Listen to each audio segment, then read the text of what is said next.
Hello dear students आज हम आपके लिए नेट 2009 का क्वेश्चन लेके आए हैं। अगेन क्वांटम नंबर का ही ये क्वेश्चन है। तो देखिए स्टूडेंट्स, नेट 2009 में क्या क्वेश्चन पूछा गया था। Which of the following is not permissible arrangement of electrons in an atom. Hindi medium वाले स्टूडेंट्स के लिए भी है। एक परमाणु में इलेक्ट्रॉन का निम्न में से सही क्रम नहीं है।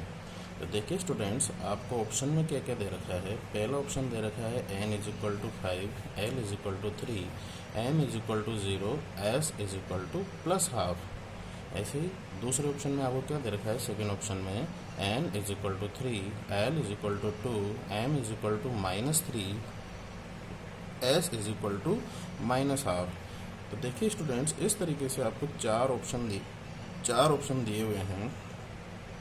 इन चार ऑप्शन में से आपको वो वाला ऑप्शन आपको चूज़ करना है जो सही नहीं है। तो स्टूडेंट्स, आपके लिए आपको इस क्वेश्चन को सोल्व करने के लिए आपको क्वांटम नंबर्स की नॉलेज होनी चाहिए।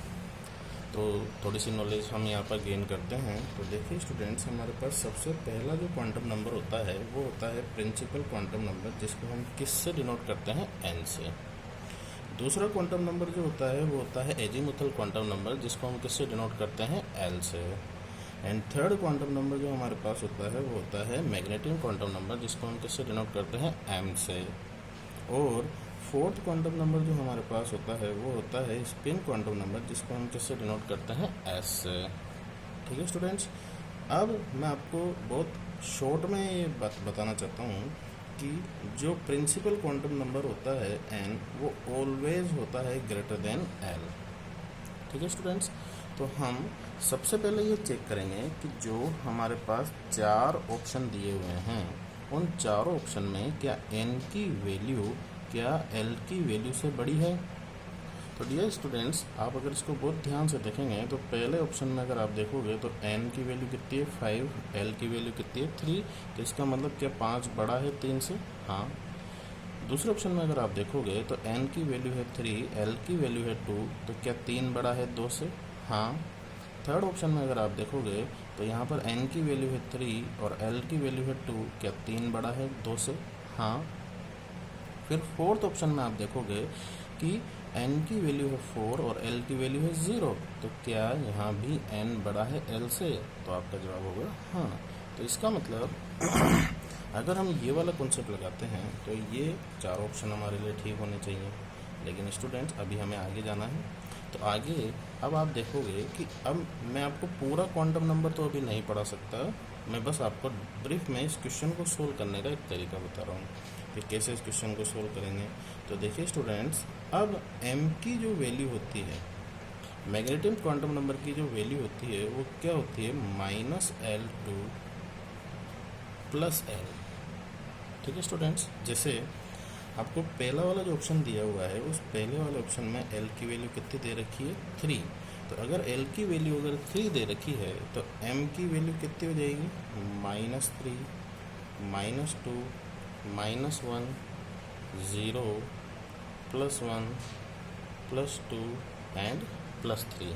तो क्या l की वैल्यू अगर 3 है तो क्या m की वैल्यू 0 पॉसिबल है, यस पॉसिबल है।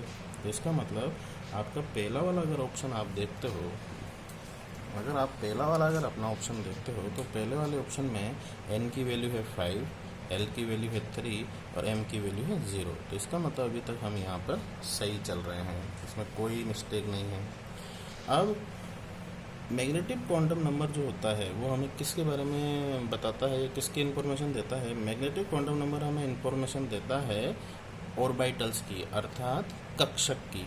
तो इसका मैग्नेटिक क्वांटम नंबर की कितनी वैल्यू है यहाँ पर, 1, 2, 3, 4, 5, 6, 7 वैल्यू है। तो इसका मतलब l = 3 जो भी सबशेल है वो सबशेल कौन सा है स्टूडेंट्स, f सबशेल है। तो इसमें कितने ऑर्बिटल्स होंगे, इसमें 7 ऑर्बिटल्स होंगे।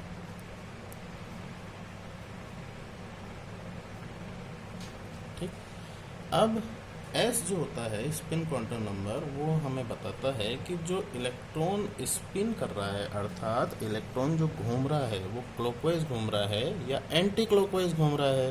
तो अगर मान लो इलेक्ट्रॉन क्लॉकवाइज घूम रहा है या एंटी क्लॉकवाइज घूम रहा है, तो उसके लिए एस की वैल्यू क्या होगी, या तो होगी +½ या होगी -½ तो हमारे पास एस की जो वैल्यू है वो भी सही है। इसका मतलब आपका ये पहला वाला ऑप्शन क्या है, एकदम सही।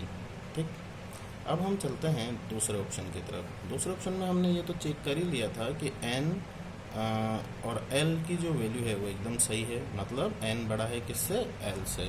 अब हम चेक करते हैं क्या एम की वैल्यू सही है। तो दूसरे ऑप्शन में आपको दिया हुआ है एल इज इक्वल टू, कितना दे रखा है dear students, L is equal to दिया हुआ है 2। तो यहाँ पर m इज इक्वल टू क्या हो जाएगा, -2 -1 0 +1 and +2, because we know that m की वैल्यू जो होती है वो कहाँ से कहाँ तक होती है, -L to +L। तो dear students l is equal to 2 के लिए m की वैल्यूज क्या क्या हो जाएगी, -2 -1 0 +1 एंड +2। लेकिन अगर आप इस क्वेश्चन को देखें तो इस क्वेश्चन में, सेकंड क्वेश्चन में अगर आप देखोगे तो यहाँ पर m की वैल्यू कितनी आ रही है, -2 तो -3। तो -3 अगर m की वैल्यू आ रही है तो इसका मतलब l इज इक्वल टू 2 के लिए m की वैल्यू क्या नहीं हो सकती, -3 नहीं हो सकती। तो हमारा ये वाला ऑप्शन गलत है। तो डियर स्टूडेंट्स, वैसे तो हमें आंसर मिल चुका है, लेकिन फिर भी हम थर्ड ऑप्शन और फोर्थ ऑप्शन को एक बार सीख लेते हैं या समझ लेते हैं। तो डियर स्टूडेंट्स, अगर आप थर्ड ऑप्शन को देखें तो हमने एन और एल में तो कंपैरिजन करके देख लिया था कि ये सही है। लेकिन अगर आप एल इज इक्वल टू 2 के लिए देखें तो हम ये चेक करना चाहते हैं कि अगर एल की वैल्यू 2 है तो क्या एम की वैल्यू -2 सही है क्या, यानी कि आएगी क्या। तो देखिए स्टूडेंट, अभी अभी हमने सोल्व किया है कि एल इज इक्वल टू 2 है तो एम की वैल्यू -2 है, होगी। तो इसका मतलब ये सही है। तो इसका मतलब ये वाला ऑप्शन सही है। और उसमें जिस ऑर्बिटल में हम इलेक्ट्रॉन फिल करेंगे वो क्लॉकवाइज